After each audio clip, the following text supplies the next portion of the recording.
Right, good morning. You join me today. I'm on the Hampshire Avon near Salisbury on a Salisbury and District Angling Club stretch.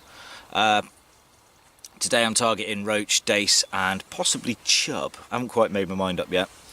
I thought I'd quickly show you what I'm doing. As you can see behind me, I've got a nice clear glide. There's a big weed bed up the top end here, and then I'm going to be casting onto a clear spot behind that.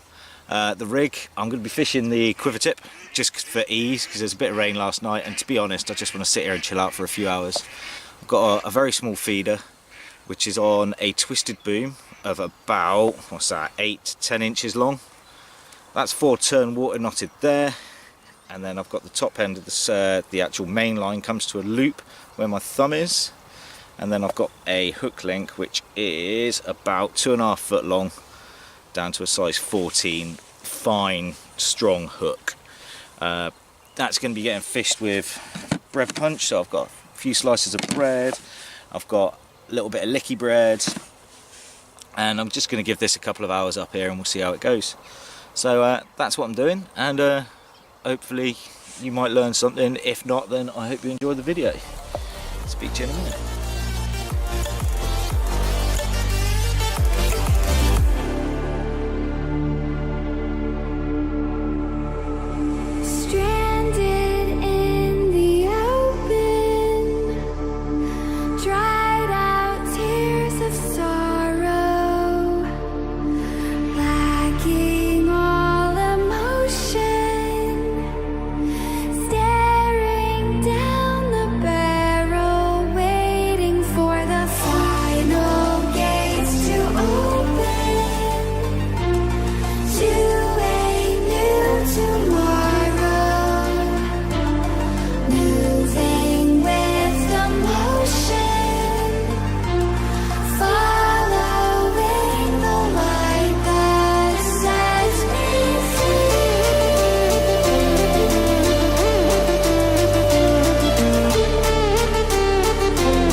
I'm going to quickly show you how I load the feeder, bait the hook and load the feeder.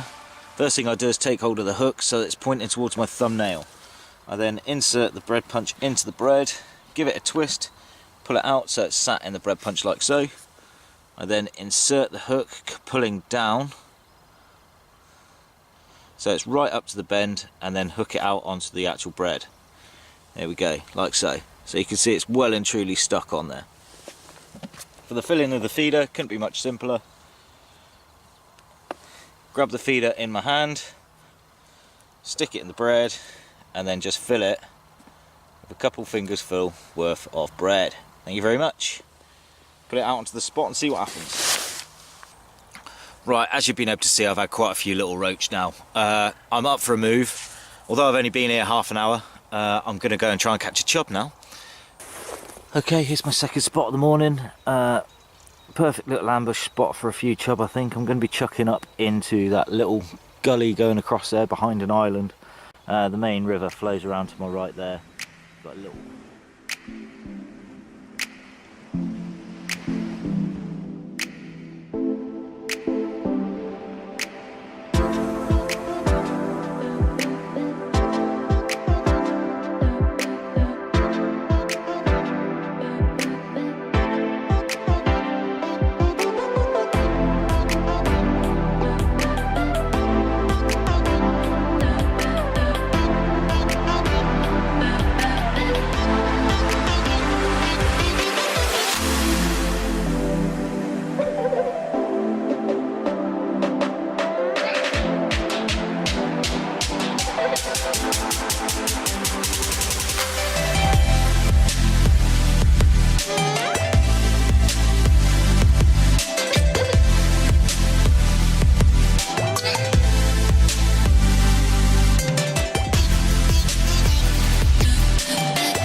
Okay, I think losing that stick in this swim has scuppered my chances, so I'm going to go back up to where I was. However, it's starting to drizzle quite a bit, so I'm going to pack the camera away for a bit unless anything special comes along. But yeah, speak to you in a bit.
As you may have noticed, I'm doing alright on the float at the moment. I've come up into this swim and there's a nice little crease down the inside that I'm fishing against. So I'm just giving the fish a bit of a chance to have a bit of a rest, and I thought I'd quickly show you the gear that I'm using. I'm only on a little 12-foot light action waggler rod, in this case a Adrenaline ultralight, and I've got a small reel, 3000 size reel loaded with 2.5 pound Dren and float fish it is. Down to the business end, I've got size 14 hook again a nice fine wired one, onto an 014 hook link. Then I've got a single number 6 dropper there, about 12 inches further up. Got a bulk of BBs, and then on the end of it I've got a 3 AA crystal loafer. The reason being I just want a nice buoyant float with a big bulk and a single dropper, because I'm trying to trot bread punch down in amongst the weed beds, and that at least tells me if I'm hung up on the weed or not. But anyway, I'm going to crack on a bit more, hopefully get a few more.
Right, so that brings the session to an end.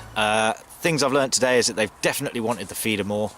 Some of the bites have been really delicate, so it's balancing the feeder. And I've also discovered with the little tinge of colour in the water, the roach have fed very, very well. I mean, it's only 1 o'clock now.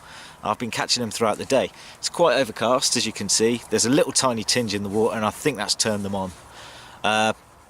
Things for next time down here, I don't think I'll bring the float rod in these conditions.